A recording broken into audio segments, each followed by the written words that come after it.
You're listening to Win-Win, an entrepreneurial community with your host, Ben Wolf.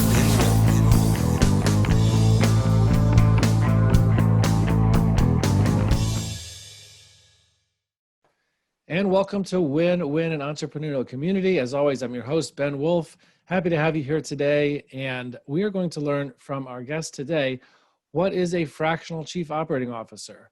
So looking forward to that. And I'll remind everyone who is watching or listening now to subscribe wherever you're listening to or watching this, whether that's YouTube. And if it's YouTube, make sure to click on that, always remind me button on the bell so that you always get the notifications. Subscribe on Apple Podcasts, Spotify, wherever you're listening to this. Please make sure to leave a review. It definitely would help get this out there to more people, and it would help me out. Make sure to keep getting the message out because a lot more people are listening to the show recently, and would like to keep up that trend and get the value that we're sharing here out to more people. And with that, I want to get on to introducing our guest today, who is an outsourced chief operating officer or fractional chief operating officer at several companies through his company, Verdant Partners, in the Detroit, Michigan area and anywhere for his remote clients. He previously has spent many years as a general manager and president at several organizations. He was a senior consultant at PwC and Arthur Andersen, for those who remember Arthur Andersen. And you can find out more about him at kentrupke.com. That's Ken Trupke, Trupke.com. And with that, I give you Ken Trupke. Welcome, Ken. Hey, good morning, Ben. Thanks for having me.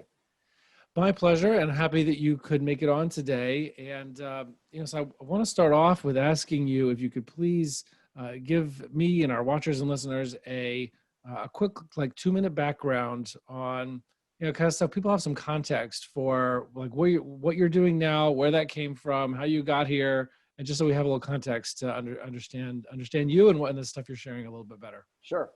Thanks. So I grew up in Milwaukee and worked for, as you said, Arthur Andersen and Price Waterhouse, things that used to be things, as a consultant, never as an accountant, and not that smart, but it was the dawn of kind of business process reengineering and what's kind of transformed into lean now. And so I got to see a lot of different companies, and we were implementing inventory systems and updating accounting systems. It was kind of the time of people moving off mainframes and other systems to PCs. And so I got to see a lot of companies, and I started to realize that I was really curious about how things are made, that process, regardless of the business, regardless of the industry, just how things get done really interested me. And so one of the partners left Arthur Andersen, as people do, move up or out, and bought a company in Michigan, an injection molding company, and brought me over to do that same kind of consulting, that lean manufacturing process improvement stuff. And I started to realize that it takes people to get things done. And so I started getting really interested in leadership, and it's not the systems and the technology that's necessary, but not sufficient. And you really got to get people to move these things along. And so I started to aspire to getting a little bit more span of authority than beyond just the system stuff. And so ended up being general manager for a stretch, and then ultimately president at that company. So what was supposed to be a 2-year engagement turned into 14. We ended up selling it. I stayed on in transition for a couple of years, and then popped up and realized that I didn't really know anyone in Michigan because I'd been heads down. I knew my customers, I knew my suppliers, I knew my team, but I hadn't really spent time anywhere else. And so just started really investing in networking and making connections, and that led to what. And why were you doing that? Were you still at the company then? No, I had left. Okay. Yeah. After the transition to the new ownership, spent 2 years in transition with them, and then decided it was time to move on to the next thing. It had been 14 years, so I figured my two-year sentence was up at that point. And it actually had. Sounds like Jean Valjean. Yeah. So then that led to a series of what became kind of fractional COO, CEO, but just interim executive positions. Right. And that's taken me to where I am now. Right. That's really interesting. And obviously, I'm hoping that we can get a lot more focused and dive down a lot deeper into those kind of people things that really caught your interest and, you realized was even more key than some of the technical process stuff that you had started off with. But before I do that, I want to just get a picture painted so people can see themselves. the kinds of places that are bringing you in. Like, why are they bringing you in as a fractional chief operating officer, COO, part-time COO, interim COO, whatever they call it? Why are they bringing you in? What is the pains that they're having? What are their problems? What are their scenarios? So that people can maybe see themselves and, like, where does this fit in? When is this a solution? Sure, great question. So typically for an interim or a fractional thing, it's because they're not big enough to afford it. So in a lot of the businesses that I've worked with, the owner is the founder, and he started it, and now it's gotten to a point that his span of control is too broad, and the business is really limited by his ability to touch everything. And he hasn't maybe brought on that second in command or that good operating person. And typically those owner, operator, founder types, they're visionaries.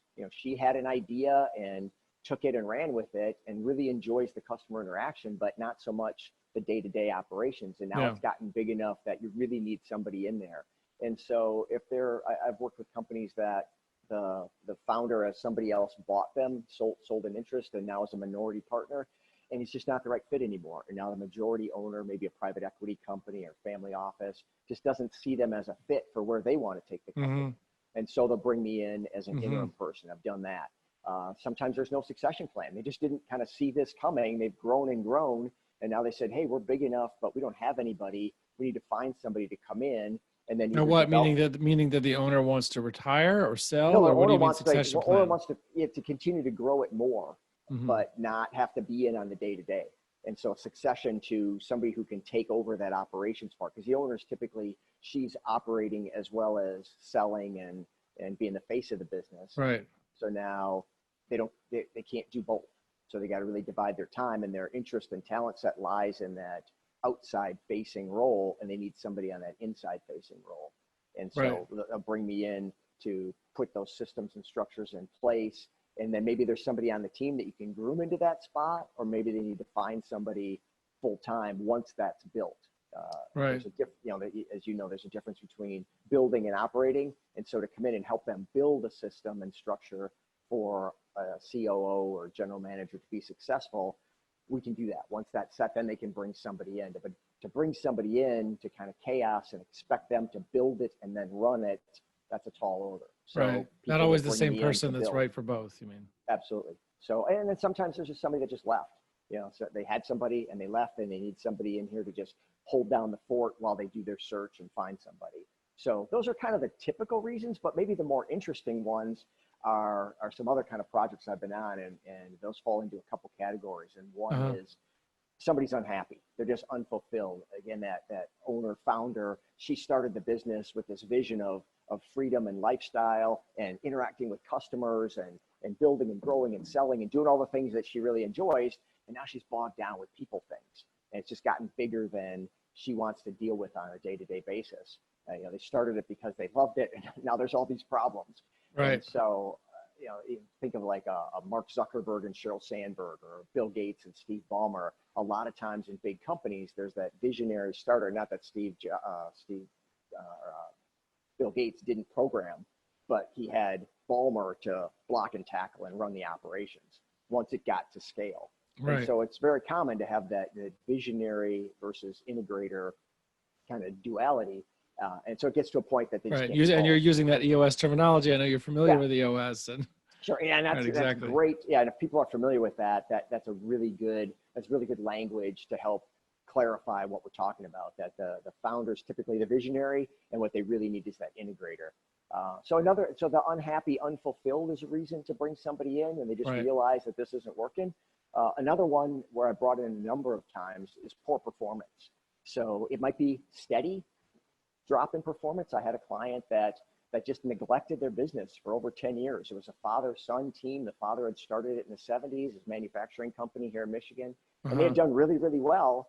The 80s and 90s were great times, high times in U.S. manufacturing. Right. The supply chain was all here. We were all here. It was great. The phone rang. Well, they kept thinking the phone was going to continue to ring into the 2000s. And as you know, the internet, China, and Mexico really changed all that. Yeah. So they just hadn't reinvested in the people or the equipment or training or really anything. They're just kind of living on their past. Right. And the business was slowly declining. And so that was a wake-up call to come in and say, hey, this isn't going like that. They're looking to transition from the father to the son, and the son's looking around and say, I've only seen you when it was the high season, and now that things are, I don't know how to do this differently. So what did you do? What did you do there when you came in? We came in and really worked on first the immediate problems. They needed sales, and they needed to rethink investment. They needed to think about, what do we got to do to turn this equipment over, and what investment do we want to make in upgrading our equipment and our processes. In this situation, the process that they had made their living on had really left them behind. The industry had evolved beyond them, and the way they were making the product wasn't kind of the current way of making product. And so they needed to decide, are we going to continue to play in this kind of old place and pick up the work that's still like that, or do we want to start moving into the newer things that required some investment? People, they had a lot of people that had been there a long time. People would say, I've been here 15 years. And I'm like, well, you really, I wouldn't say this to their face, but really they'd been there 1 year 15 times, because they just hadn't evolved. They hadn't learned, they hadn't grown. And that's not on them. That's on the company for not investing in them and training them and developing them. But it was the same equipment, doing the same process, the same way for 15 years. So yeah. So we really needed to get our head around, where do we want to go? And that started to lead into some core purpose, Jim Collins kind of stuff, core purpose and core values. What are we really trying to do here? And that was time spent with the son, because it was going to be his company. Ultimately. And then what does that mean in terms of investment in people and equipment and facilities? And who do we want as customers? Just all that kind of stuff. So that's kind of a steady decline story. I also had a client that had a sudden decline. It was about a $12 million manufacturer. And within the span of 4 weeks, they lost $4 million of sales. They had two $2 million projects that got pulled, totally unrelated, different stories in each scenario. But within 4 weeks, they went from 12 to 8. And the problem was that the 8 that they kept was not great. It turned out that the 4 was really profitable work, and it was covering a lot of sins. And so not only had their sales dropped, and so they've got this fixed cost coverage issue, but on a variable basis, it wasn't good either. And so that's something that's, a wake-up call to say, hey, we gotta think quickly about doing things differently. And so in that case, it was really about triage and where can we cut. You're not going to save your way to profitability, but you can definitely throw some ballast off in the interim. And so that's what we worked on doing, and then just tried to right the ship. Cash flow statements were an important piece of that one early on. We just make sure we've got money and we know where it is. They hadn't really paid attention to that, because they were kind of doing well. So that drop could be sudden. So it could be a steady drop. It could be a sudden drop. A lot of people know those sudden drops recently. Yeah, absolutely. Yeah. COVID's a really good example of where the unexpected happens, and suddenly your sales fall off. And now you got to figure out, well, what are we going to do? Can we pivot? Can we triage and live in the interim? It would just make sense to shut this thing down. I had a very hard conversation with these guys when I first got there about when because they'd lost such a chunk of their business. And this was 4 or 5 years ago. This wasn't an 08 issue, and this wasn't a COVID issue. It was just something happened in between there. But we talked about shutting it down. I said, you could just wind this thing down right now. If you're ever going to do that, this is the time. And again, and so they just didn't want to do that. They had a lot of pride. It was a classic community town where they were the industry in that community, and they were the employer that everybody worked at. Everybody knew them.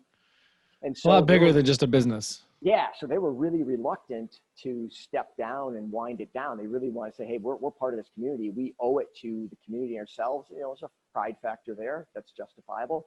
And they wanted to figure it out. And the good news was they had the money. So it was not only willing, but they were able. If one of those two was missing, if they either didn't want to or they just couldn't afford it, well, then you got to do something different. But they were willing and able, and to their credit, they made the investment, and we got it back up. I mean, and like bringing somebody like you in, or a fractional COO, one of these type of things is like you have that manufacturing background. I mean, like these examples, and so not only do you have the industry experience, like you've been there, you've seen these things, you've redone operations, I don't know, a bunch of times. And so, I mean, the problem you're solving also is just that, like you said, they'll maybe be running in the hamster wheel, and also they just haven't done this before, Yeah. They just don't know, or the Right. son's doing Yep. it. They just never saw it any other way. They just Yep. don't know. So you just Yeah. bring in somebody at a lower price point than like hiring somebody full time. And like you point out, the one who's going to run it, not necessarily the one that's going to, be doing it temporarily. So Yeah. it's another right person, right seat type of thing to maybe say, okay, we need someone on a interim basis for a few quarters or a year or two, build things up, fix things up, and then hand it off to somebody full time. Yeah. Yeah. And you've been there Absolutely. and you've done that. So Yeah. it's just the value of somebody like that, I guess, Yeah. is what I'm seeing. Yeah, in those initial meetings, I make sure that I'm clear that, listen, there's no shame. In fact, the opposite. There's credit. To your credit, you recognize the situation and sought someone like me to come in and help you. Raising your hand to get help is something to be proud of, not to be embarrassed by. But that can be tough because again, these the owner founder types have a lot of pride in what they've built and a lot of emotional attachment to it. And they want to figure it out because they've always figured it out. And for her to raise her hand and say, hey, I might need some help here. But nobody's good at everything. Nobody's good at everything. Absolutely. So yeah, it's absolutely not something to be embarrassed about. But of course it is natural, like you say, to feel that way. And as you pointed out, it can be it can be just something they haven't done before. And there's no shame in that. Like, you didn't see this. I see this all the time. So yeah, how would you know how to do this? So, right. So that poor performance is one. And then the last one is just sometimes, and I've been brought in a couple of times on these, there's friction. There's friction between this couple situations I've been involved. Well, one was a family, his father and a couple sons, and they couldn't get along and they couldn't figure it out. And they tried to operate the business, but they kept stepping on each other's toes. Right. And they just needed somebody to come in and kind of referee, but also to structure it and more objectively and say, hey, here's an org chart with responsibilities, and you're going to be in this lane and you're in this lane, and we'll meet to make sure we're communicating, but this is how we're going to divide and conquer. And in another case, it was just several partners and unrelated, not family, people, but right. a series of partners. And same thing, they were stepping on each other's toes and didn't have a common vision and didn't know what to do with it. This was in a professional services business, the family one, and in a software business in the other. So again, it doesn't matter the industry; these are common problems across the business. Right. So the unhappy, unfulfilled, the poor performance, whether sudden or gradual, and then that friction can be other reasons besides you just have a gap in your business or outgrew it. Right. And when you get into that kind of friction, that kind of gets back to what I hinted at earlier that I hope you'll dive into a little bit more, is tell me more about what you've seen as like these kind of people issues that almost trump those process issues so often in so many of the instances that I know you get into. Like, what are the people issues that people are facing, and how do you help them get to the other side of it? I mean, you said a little bit about it just now, like the org chart and things, but like, how do you handle that, and what's the issue? Yeah, great question again. Thanks. So what I've found is that people don't struggle with what I'll call the technical answer. When the machine's broken, somebody knows how to fix that machine, or the line's down in manufacturing, or how to deliver the service. If you're a consulting firm, like, how to do your business. Those aren't the issues. That 60 to 70% that makes your business unique is typically not where I see people struggle. It's that 30 to 40%, that's the people thing that everybody has in common. Everybody's got employees, everybody's got customers and suppliers, everybody faces accountants and lawyers and bankers that they need to deal with. So there's always people involved, and it's in that 30 to 40% that's not unique is where I see the trouble, because it's just, we know how to do the business part, it's the people part.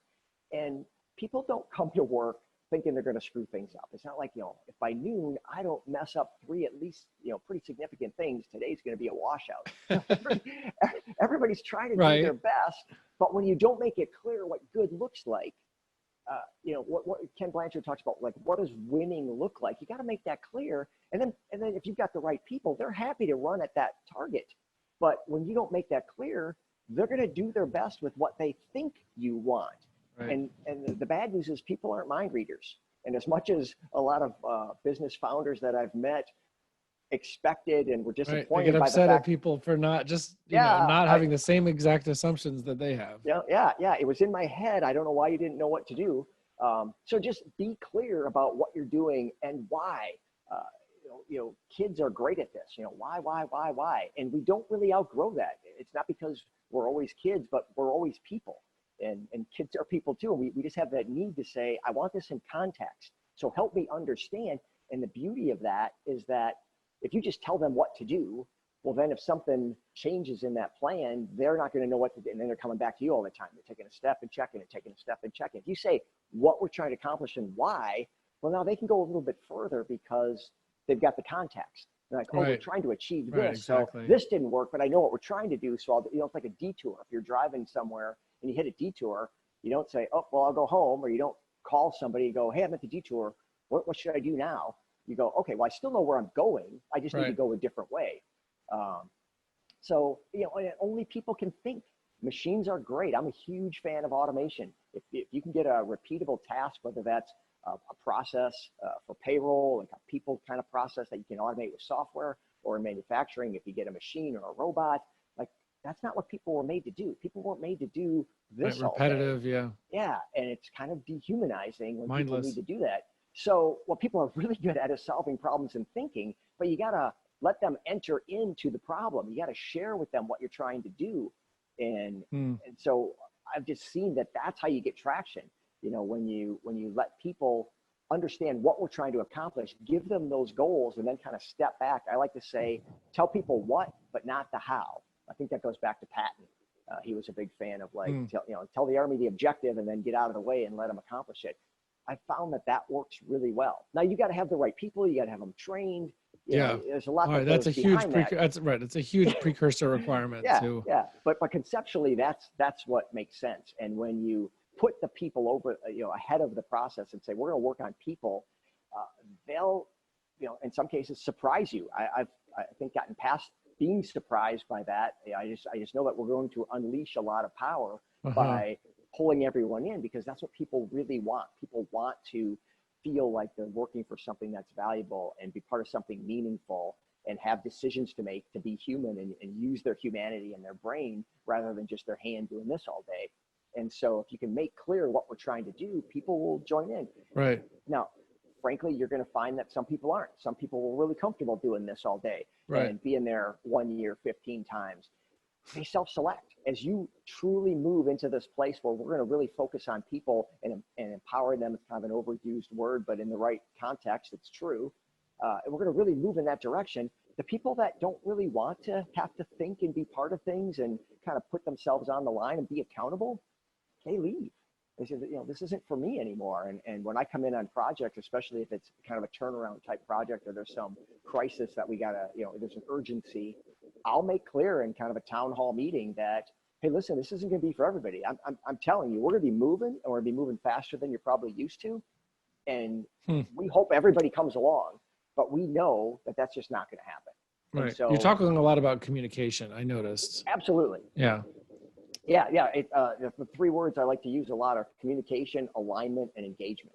We got to get people aligned on the task. Let's be clear about what we're trying to do with people, and then help them to engage in that and really give them autonomy.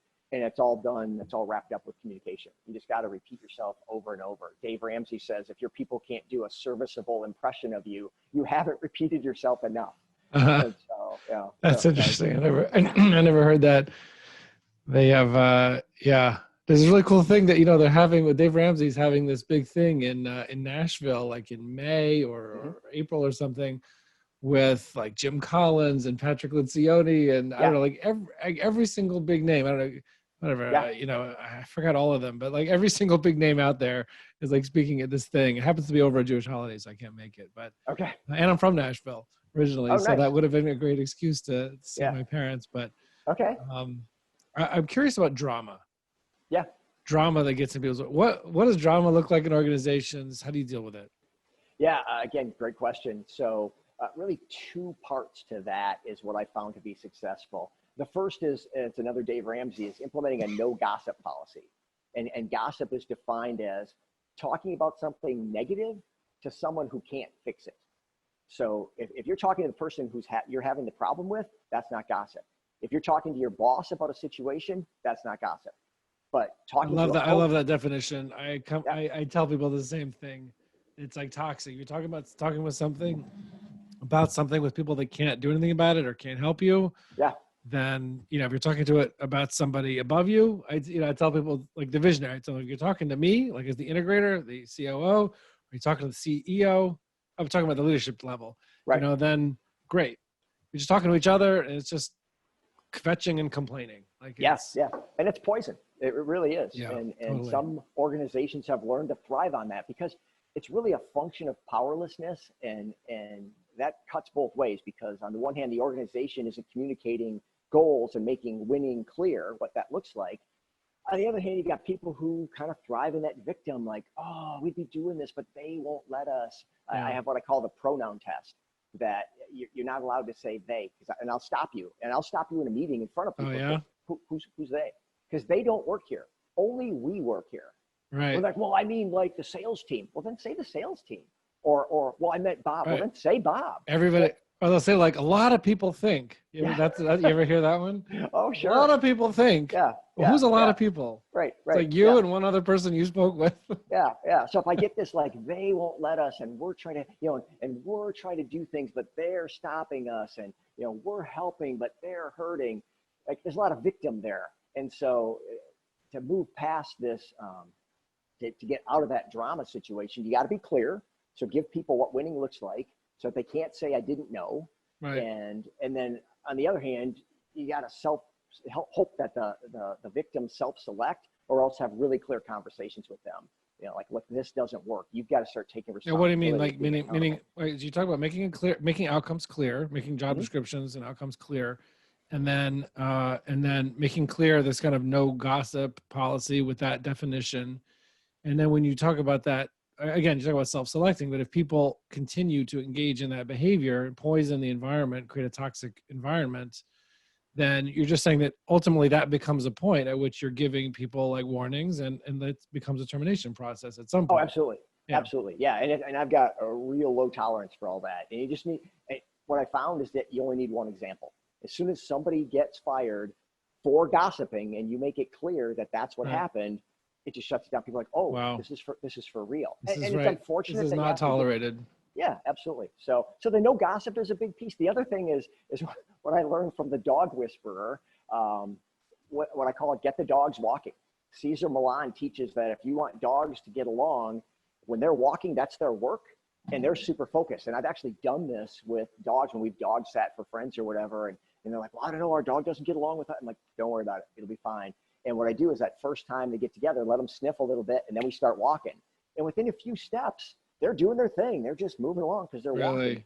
We have two dogs, and one of them is new. So and so that's interesting. You mentioned when they're walking, they're working. And so in the workplace, again, not to demean people like we're dogs, but just apply this concept of when you give people work, when you give them something to do that they can focus on, they kind of don't have time for all the drama. They don't have time to be complaining and gossiping and worrying. They got stuff to do. So part of the reason. So big goals, big things they could be accomplishing side by side, and they're focusing on the task at hand more so, less time for the drama. Yeah, because again, people come to work. You got to believe that people come to work to do their best and are trying to win and help and be productive.